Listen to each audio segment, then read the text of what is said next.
एक मायूसी का आलम यहाँ की जो प्रेजेंट गवर्नमेंट है इसकी वजह से है।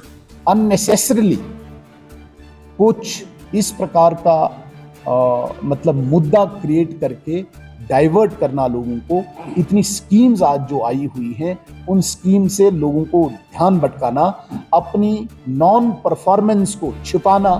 थोड़ा सा 2014 से पहले कश्मीर के हालात को देखें तो यहाँ पे हर उस नौजवान को डर रहता था जो पॉलिटिक्स का शिकार होता था, जो कभी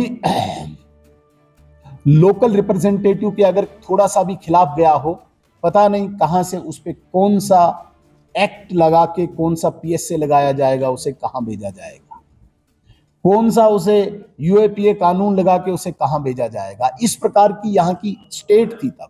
और जो आज स्टेट स्टेट चिल्लाने वाले लोग हैं उन्हीं के हाथों में ये लॉ एंड ऑर्डर था। साथियों, खून खराबा चारों तरफ से था, गोलियों की आवाज चारों तरफ से थी, ग्रेनेड की आवाज चारों तरफ से थी। ऐसा लग रहा था, मुझे आज भी याद है, राहुल गांधी जी ने एक दिन कहा था कि भाई आतंकवाद पे नियंत्रण असंभव है,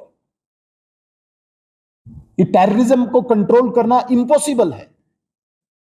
और आज आप देखें, आज यहां का नौजवान खुशी खुशी से बुलवाड़ पे घूम रहा है, कहीं पे कॉफी पी रहा है, कहीं पे आइसक्रीम खा रहा है, उसे डर ही नहीं किसी का। पहले डर के माहौल में जीता था यहां पे। ये डर का माहौल किन लोगों ने पैदा किया था और किन लोगों के लिए पैदा किया था, किस लक्ष्य के लिए, किस टारगेट के लिए पैदा किया था। मुझे आज इस 12 साल के इस अचीवमेंट्स के दौरान ये बोलने की आवश्यकता नहीं है, लेकिन कश्मीर में जो एक माहौल, आज जो एक फिजा बदली है, हालांकि प्रयास कर रहे हैं, अभी भी कर रहे हैं। मैं ये नहीं कहूंगा कि सारा बिल्कुल 100% ठीक हुआ है, लेकिन ऐसा हम कह सकते हैं कि उस डायरेक्शन पे लगभग 90% हमने अचीव कर लिया है। आज वो स्पोर्ट्स स्ट्रक्चर नहीं है, आज उस माहौल में लोग नहीं रह रहे हैं, आज नौजवान उस दौड़ा दौड़ी में नहीं है। कौन कहाँ है?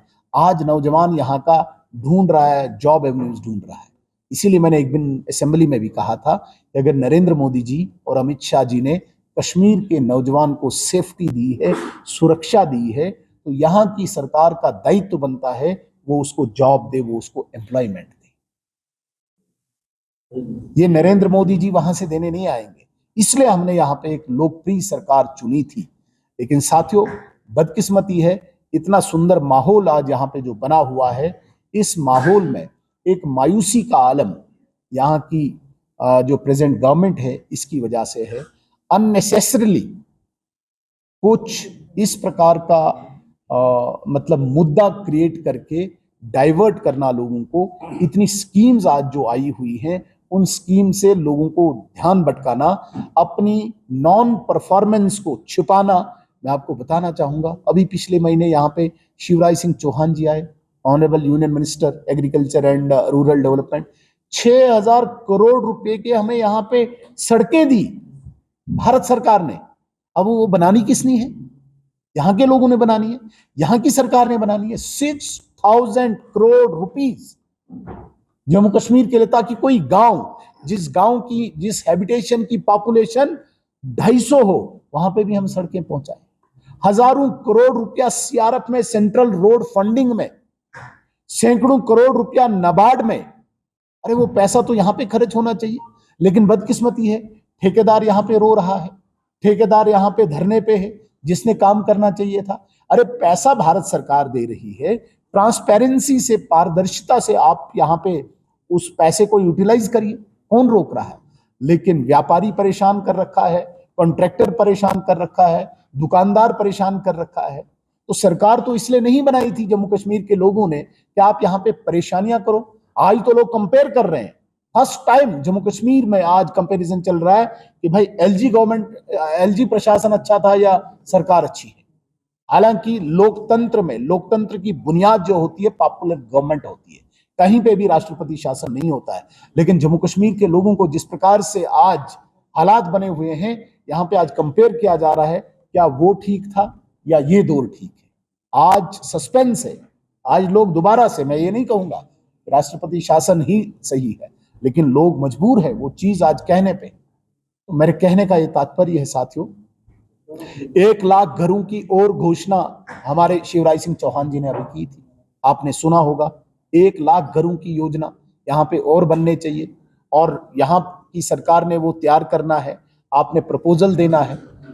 आपको मैं बताना चाहूंगा, इरिगेशन के सेक्टर में हजारों करोड़ रुपए की योजना भारत सरकार दे रही है। यहाँ के लोग, यहाँ के फार्मर्स तरस रहे हैं, मुझे इरिगेशन की कूल टूट चुकी है, मेरे पास पैसा नहीं है, लेकिन कोई सरकार है ही नहीं, विजिबल है ही नहीं, गवर्नमेंट या प्रशासन विजिबल है ही नहीं कि वो उसको प्रपोज करे और भारत सरकार से पैसा ले। तो कुल मिला के अगर मैं देखा जाए तो भारत सरकार ने 12 सालों में जिस प्रकार की अचीवमेंट्स को हासिल किया है, हमें गर्व होता है कि हम उस पार्टी के सिपाही हैं, हम उस नेता के सिपाही हैं जिन्होंने भारत का नाम पूरी दुनिया में रोशन किया है, जिन्होंने यहाँ पे लोक हित में, जन कल्याण में बैलेंस्ड, जिसे कहते हैं संतुलित, किसी भी सेक्टर में कोई हीन भावना ना हो और मैनेज्ड, व्यवस्थित तौर से हमने विकास किया है। मैं बधाई देना चाहता हूं। और सबसे बड़ी बात, 10 जून को नरेंद्र मोदी जी ने एक कीर्तिमान, जिसे रिकॉर्ड कहते हैं, स्थापित किया है। देश का कोई भी इलेक्टेड प्राइम मिनिस्टर सबसे लंबे टाइम का 4399 दिन, आज तो 17 हैं और 7 दिन और जोड़ेंगे तो 4406 दिन आज हो गए, लेकिन 4398 दिन जो पंडित जवाहरलाल नेहरू जी के नाम पे वो रिकॉर्ड था, उसको तोड़ के नरेंद्र मोदी जी पहले वाहिद के ऐसे वजीर आजम बने जो इलेक्टेड प्राइम मिनिस्टर के तौर पे जिन्होंने सबसे लंबे टाइम का कीर्तिमान स्थापित किया है। हमें गर्व होता है। ये सिर्फ भारतीय जनता पार्टी के वर्कर को गर्व नहीं होता है, यह आज पूरे हिंदुस्तानी को गर्व होता है। मैं आज आपके माध्यम से कश्मीर की सभी जनता को मुबारकबाद देना चाहूंगा कि 12 साल में जितना काम हमने किया है, हम पूरी कोशिश करेंगे कि आम जनमानस के सामने सर झुकाकर ये सेवा करते रहे। आपका आशीर्वाद नरेंद्र मोदी जी को मिलता रहे और ये देश, जम्मू कश्मीर फलता फूलता रहे। इतना ही कह के मैं अपनी बात को खत्म करता हूं। जय हिंद, जय भारत।